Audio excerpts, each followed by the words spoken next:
This is my reflection over my action research project. So, the issue that I wanted to tackle was the fact that sometimes when I do group work, not every student contributes to the group. It can often just be sort of dominated by one or two students within the group. My original research question was how can I make group work engaging for all students?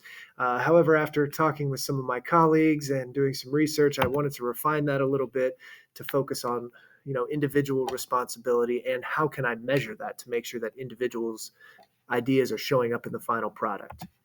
So the strategy that I had was I had students complete some of this work before I even put them in the group. So when they showed up, um, they shared their individual work first prior to the group's collaborative efforts. Now, ideally, that finished product would be a reflection of all of their efforts since they all had something to say and they couldn't just sit back and let somebody take the wheel.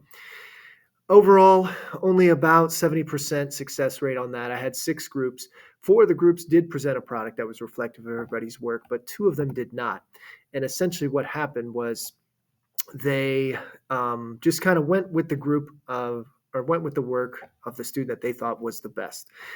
It was successful in that I get to look at all individual work and group work and see how that all came together.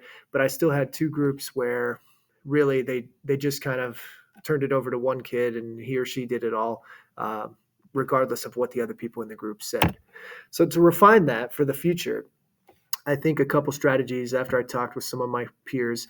One thing I could do is have students take that individual work, but submit it to me before they get into the small groups. So that might spark more of an organic conversation.